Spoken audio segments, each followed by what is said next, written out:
us a little bit why you're here in Hong Kong.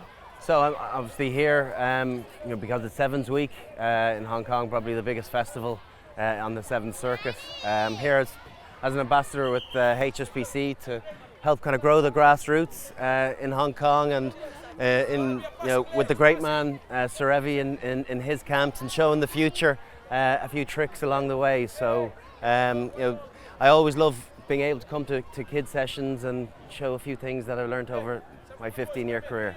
So it works out quite well. Absolutely, and there's unbelievably enthusiastic and some pretty good, skillful boys and girls here. So I have to say they're a hell of a lot more attentive here than they are back home. So I don't know, that's one major positive. But it's been really good fun, and I'm still on the learning curve, learning from Sir Evie. That boy knows a lot about rugby.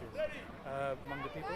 I suppose a bit, but there's both locals and a big expat community. I think is always going to drive drive hunger for the game, and particularly with the Sevens growing, becoming an Olympic sport, and the excitement that's generated around that. It's fantastic, and this is what it's all about, being part of little festivals, and I kind of feel honoured to be able to do that. Speaking of Olympic sport, Sevens squad? Well, we'd have to have a Sevens team first of all, which we don't have. We've a women's Sevens team, but no men's. But no, trust me, Sevens is a young man's game. There's no place for a 36-year-old on that. Would you like to see? I'd love to see Ireland have a Sevens team. I think it's a real shame. A few years ago that they had to cut costs, and so that was the fat that was cut off. But it'll be great now with the economy back going again, the Irish 15s team doing as well as they are if they incorporated a team. And what it does, it gives young guys a great opportunity to get valuable experience across the world, and sometimes help them build into a 15s game.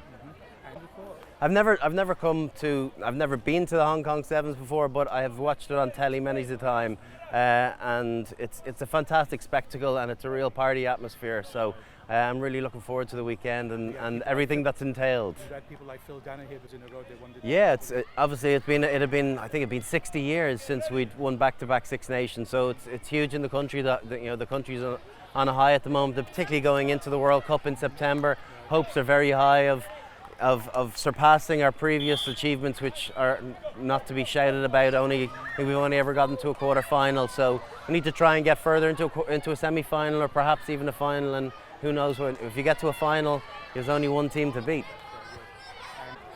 Just looking at some of the Sevens over the last number of weeks, and the history that surrounds the Sevens. And I saw the trophy early on today, and you look at how many times New Zealand have their name on that trophy, so you'd be silly to bet against them. They obviously love coming here, but the Fijians and the South Africans are always going to be in the hunt, and that's the beauty of Sevens. A team can really spark, and mightn't have shown fantastic form coming into the competition, but it could just work for them on the day, and that's what generates great excitement.